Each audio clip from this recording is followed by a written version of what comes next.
That's all we need over there. Yo, what's going on, everybody? This is Sang Lucci Mailbag. We got Lucci here and the professor. What up? I'll be a little monotone today because I'm pissed off, so if you ask any questions that are questionable, you will feel the wrath. You're going to get the hammer?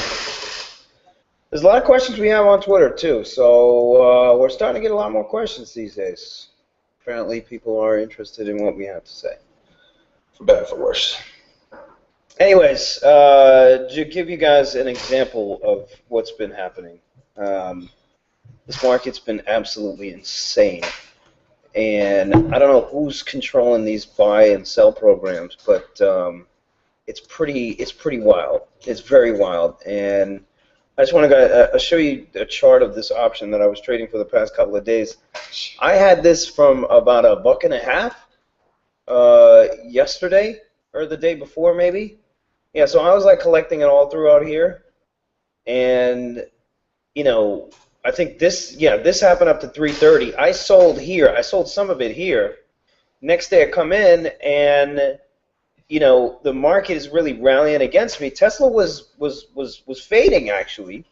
So it wasn't like I was in such a panic to get out, but once I saw the banks rallying and everything, I missed out on all of this. I dumped everything, and I ended up getting back into like a 195 put just to save face.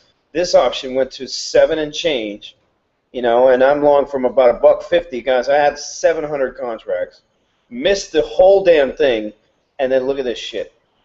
So even if I would have held on to this thing, or even if I would have gotten 6, 7, or whatever the hell it is, like there's a lot of people that just got wasted on both sides. So even if they were right in their direction or whatever, they still ended up getting wasted. And that's what that chart's pretty much what it looked like for Priceline, for Apple, for Netflix, for, you know, all of this shit. Everything tanked off the open.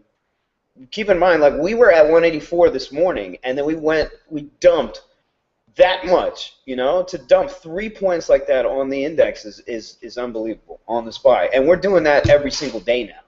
So the ranges are crazy. People are getting smoked both sides of the trade.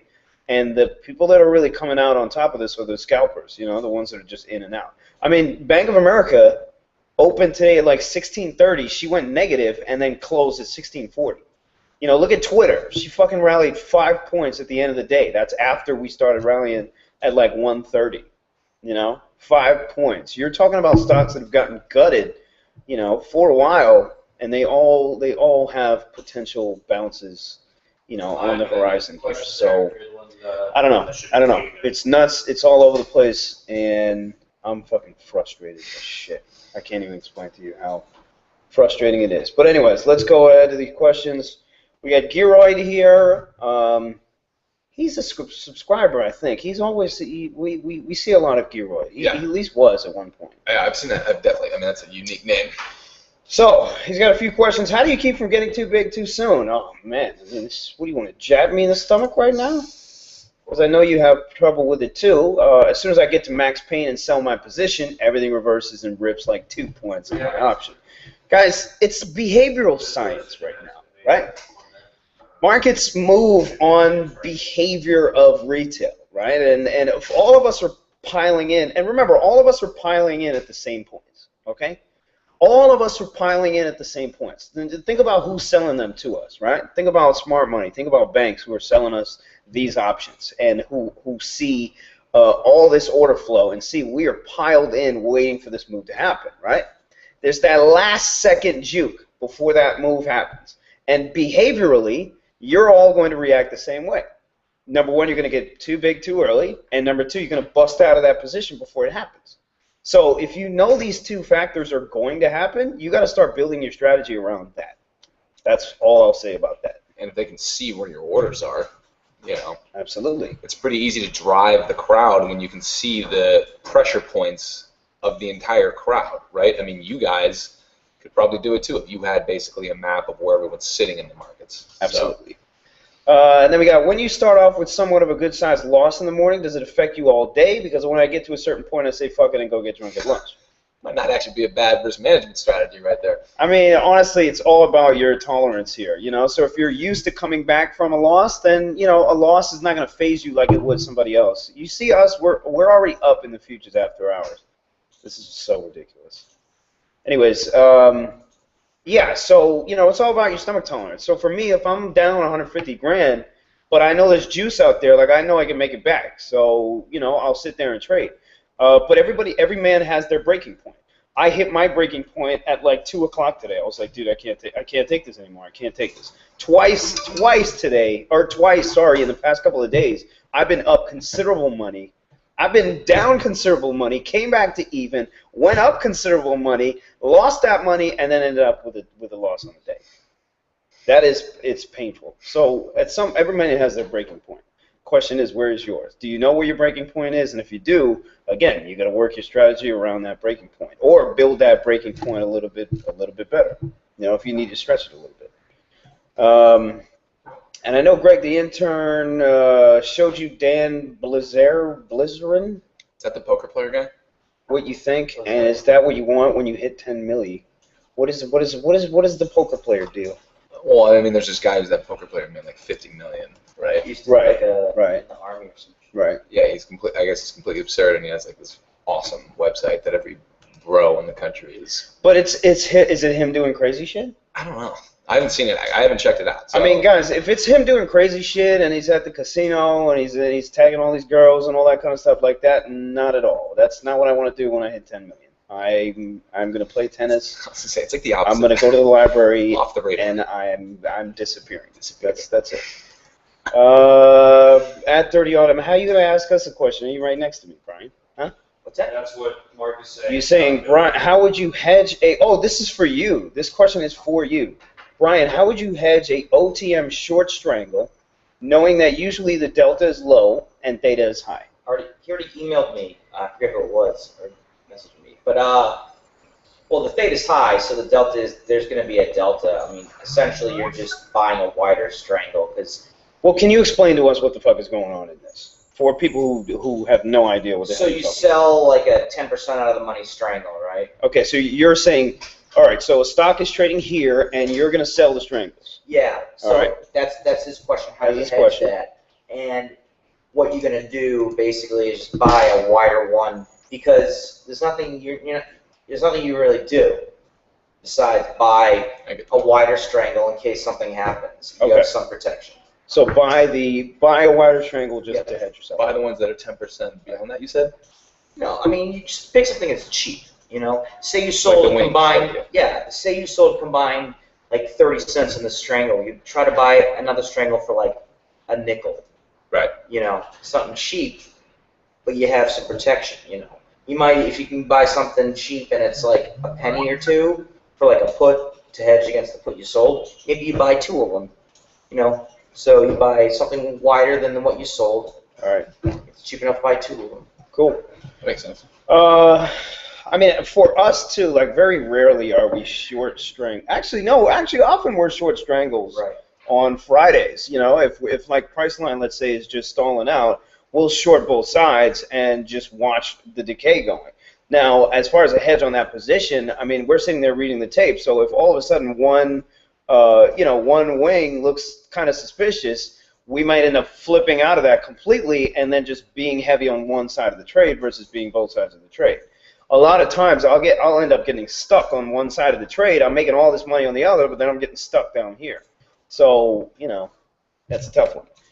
Robert here is a member of our chat room. A subtle routing question. If the stock is going down, you want in, and there's a refreshing ECN order, do you ever not just merely get in front of it with your own bid, but also deliberately match the bid using a different ECN? I guess you're asking good questions. I mean, this is a good one, but here's the thing. If the stock is going down, you want in. I'm assuming you're trying to get short. Yeah, that's what I didn't get about that. And there is a refreshing ECN order, so I'm wondering if it's on the offer here. Do you not just merely get in front of it? I would totally get in front of it. Totally get in front of a refreshing sell order that is holding the stock down and, let's say, moving the stock down. I would absolutely get in front of it by smoking a bid or whatever the closest price I could get to that refreshing order. This guy's saying if you I'm trying to figure out like the different scenarios here. If the stock is going down, let's say you're long, and the stock is going down, you want to get the hell out of it, and you have a refreshing bid. Does it mean a dip buy? I don't know. Robert, you might have to clarify that for us. Maybe clarify and resubmit. All right, we got something here from Junk Mail. Does your Prime help at all on days like this? Do you trade with your Prime's technology? Okay, yes and no. Absolutely. I mean, a Prime broker, again, can have a lot more advantages as far as technology, as far as routing, as far as, as far as order types and all that kind of stuff. That could help you in situations like this. So for me personally, which, somebody who trades a lot of size in the options market, absolutely. Having the Prime broker's tools and technology can really help you out of some sticky situations, but at the end of the day, again, for all you retail traders who are out there like, well, what the hell is Prime? Okay, Prime, what's the best way to explain a Prime broker here? Yeah, I mean, it's essentially, clearing. It's if guys, for a lot of the entities out there who, have less than, certain, I don't know, definitely less than PMA, so definitely less than 250,000. Reg T accounts, which is above 25,000.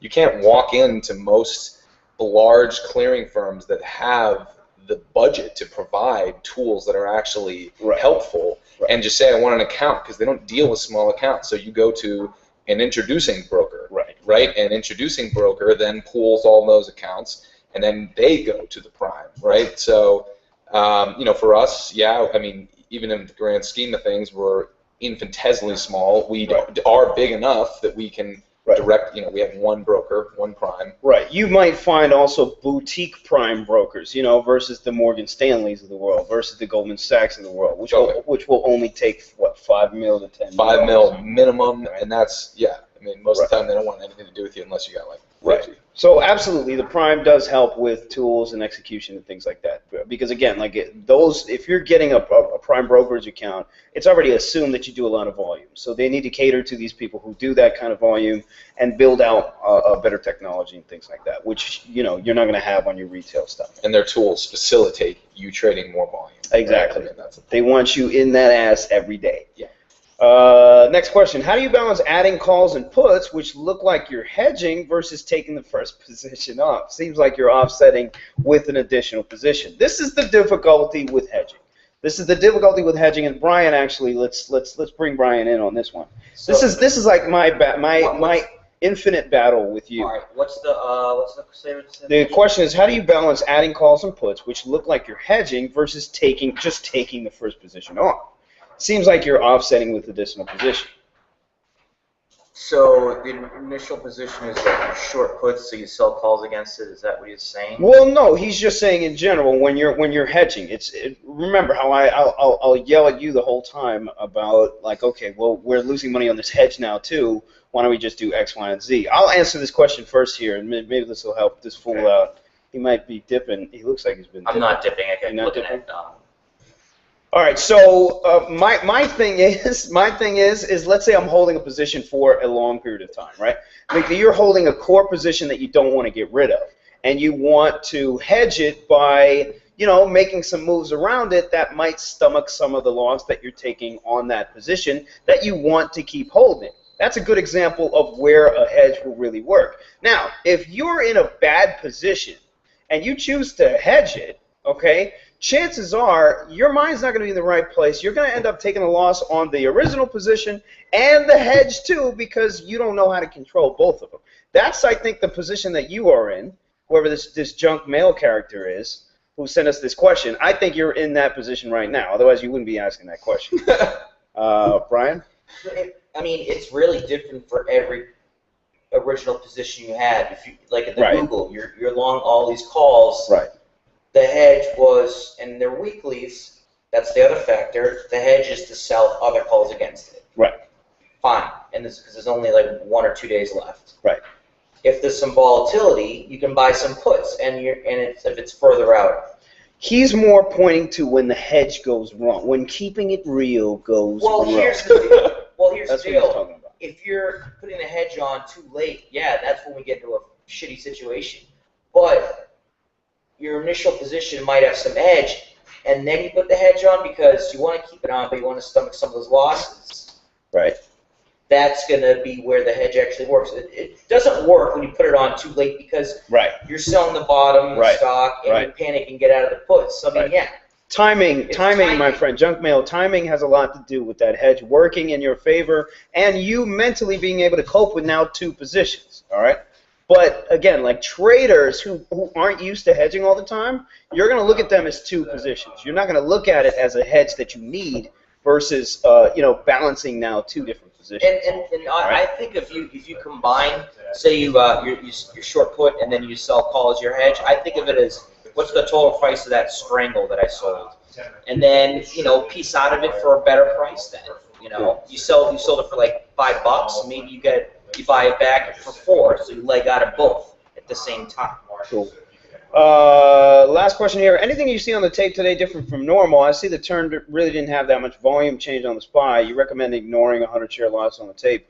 I mean, dude, when you have a 30-handle rally and a 30-handle dump on the indexes, volume, all things considered, when you're looking at the tape, it's a difference between the second to second looking at it and then versus the big picture. So absolutely, if you're looking at the SPY on the tape, you can't even look at SPY tape really. There's way too much shit going on. So of course I would ignore the 100-share loss. But again, tape is not. This is a tough question. This is a really tough question. Take the class. There's no answer for this one. So he's saying anything you see on the tape today that's different from normal. Absolutely. I mean, when have you seen us tank 30 handles and go back 30 handles? You guys saw that buy program yesterday that came out of nowhere, pushed us up, continuation of that buy program to 184 on the SPY, and then we tank 30 handles, and Tesla goes to new lows, and everything goes to new lows, and then comes right back, points. Obviously, this tape is nuts right now. And we are in la-la land. We are in la-la land until they figure out like where the next trend is going to be. Maybe that's going to be off the earnings and things like that. But as far as it pertains to volume, it's a completely different ballgame here. So work on that and rephrase that. Mushin is saying, should we go occupy the SEC? I mean, dude. We've been trying that for a while. We don't even know what they are. Where are they? Where's the SEC, Brian? Are they in New York? I think they got offices in New York. I mean, I think their main office is in D.C. Yeah, I think the main office is in D.C., yeah. All right. And now we have a bunch of questions on Twitter here. Varun is saying yes, I'm not even going to try. How much money should a first-timer put into a futures account? Futures is not something I trade. Brian, have you ever traded futures before? I've seen people do it with like $5 grand. I've never traded independently, but I used to trade in the pit once in a while. Yeah, so I mean, futures. I know you get a lot of leverage here, but I have I got nothing here. I haven't gone into futures yet, so I'm not. Futures are highly leveraged and very dangerous. I think 20 grand might be the minimum. 20 grand at the CME. Cool. And then we got Luke Mace 1 at Luke Mace 1. My question is, how valid are these recoveries since it is bot-driven, he's saying the robots, and not people-driven? What support and resistance levels are you watching with the ES? Number one, throw support and resistance out the window because if you use those, you'd have been all over the place today completely. So, bots don't give a shit about your support and resistance levels either. How valid are these recoveries since it is bot-driven? Well, to be honest, I mean, bot-driven can become reality, Anything can become reality here. So you got to think that, the sell-off could have been bot-driven as well, and actually it was. Yesterday it was as well. We had the bot-driven sell-off down to 181.5, and then the buy program that closed us at 183. We had the same thing this morning as well, So right now, if we are bot-driven, and, what does that say? What does that say to you? What does that say as far as you creating a strategy that works for this type of environment? Maybe you should just sit the hell out. That could be a great idea. That should have been a great idea for me. But again, I was really trying to hit this Tesla and just got wrapped up in all the bullshit. So you really have to work your strategy to account for situations where you don't know what the hell is going on. And that's plain and simple. So regardless of your support and resistance levels, your little technical analysis, or whatever the hell it's telling you to do, if you're in an environment like this where there's follow through only for a certain period of time, and then everything just reverses on you, you're in trouble no matter what, unless you scalp, unless you take that money and you play the momentum. Even the pivot points I look at did not really work in SPY all the day. You know, I think it's one program that's fucking doing this shit. It's crazy. That's fucking crazy. It's nuts. We got at M067K. Do you think quants will eventually overtake traditional asset managers? Absolutely not. I don't think so at all. Because it's a completely different strategy. You know, traditional asset managers will always exist because there will always be a new business or a new industry that is going to benefit from season or benefit from, you know, new government money or whatever the case is. You know, maybe it's time for money to go to solars. Maybe it's time for the banks now to do well because interest rates are going to go back up. Who knows? You know, and these are things that traditional asset managers will watch, and over time, over 2 and 3 years, you know, these guys are right on par. You know, quants. I'll give you a perfect example. A quant is never going to buy Priceline at $300 and sell it at fucking $1,400. That's never going to happen with a quant. Mathematically, that makes no sense whatsoever. To buy for Priceline to be worth $1,500 or $2,000. Mathematically, a quant will look at that and be like, "Oh my God, let's short this right now," and then he'll get his fucking ass destroyed. Yeah, that's what will happen. Yeah, guys, there's been a lot. I mean, Brian disagrees because he's a quant, and his job is to disagree. Well, no, I don't like. I'm sick of disagreeing, but it is you know, earnings per share type calculation. Cool. Yeah, there's so the nominal value of a stock doesn't fucking matter at all. Cool. Right. Okay. That's it. So would a quant actually sit there in that stock because of EPS or because of whatever? Yeah, you really believe so? Yes. Would a quant even create that strategy to begin with? Yes. They're working on that now, actually. That's one of the things that they work on a lot. Yeah. But does he have the balls to stomach a big loss? No, because he's a dorky quant. Okay, but that's my point. Like, would a dorky quant or would these guys actually? This is what happens. He has a boss. And there's a difference. That's a quant research firm. Yeah. For who? A traditional asset manager. Exactly. So you hire them that's to a quant, evaluate. You know what I mean? The quant's not putting the trade on. He's not putting the trade on. No, He's not even coming up with the ideas. He's doing the math behind it to say, okay, whatever. I'm talking about a quant becoming a manager and actually making these trades. Yeah, their mind, exactly. That doesn't even happen. They don't have a trader's mentality. They don't. Problem. Right. Yeah, traditional asset managers are going to absorb quants. They will use quants. They will rely on them, right. And they will use quantitative models to do fundamental analysis, which traditional asset managers use. But yeah, a quant as an individual, totally different personality type. Yeah, so to answer that question, hell no. There will always be room for somebody like myself or anybody. But you're not a traditional asset manager. Whatever. This is just Lucci, shit on Lucci day. I'm not shitting on you, I'm just saying. That's what this is. All right, we got at Turtle Trader 59. What upsets you more, a sizable loss or a missed opportunity? Oh, this question just comes right on time. Oh, that's great. That would have netted you the same money on the plus side. What upsets me more is a missed opportunity. Is a missed opportunity, hands down. That's what upsets me more. Is an opportunity where I was there and I ended up taking a loss, but the opportunity was there on the table. That upsets me so much more than losing money. If you made like 50 grand instead of 500, then you'd still be fucking heated. I would be so pissed off. Yeah. I would be so pissed off. Yeah, guys, some of the times I've seen him most pissed off, I'm like, fuck, we must have lost a lot of money. And I check the P&L, and we made money, like 60 grand. Yeah. But it's like, that was $1 million trade that we could have gotten. Exactly. So I can attest to that. Yeah, I'm always on that cusp, too. I'm still, I don't know what it is. That's what I'm really pissed off about right now. But anyways, what do we got? What's up with the Tesla trade? Well, we already talked about that. At MNYCX, the question is just where did Sang Lucci get $8 million from? Connecticut. I don't know why you said Connecticut. I'm assuming that's white people. That's white people, Lance. It's white people. Did you see that monster $8 million short? Guy really hates white people. He's lucky it was common, not options.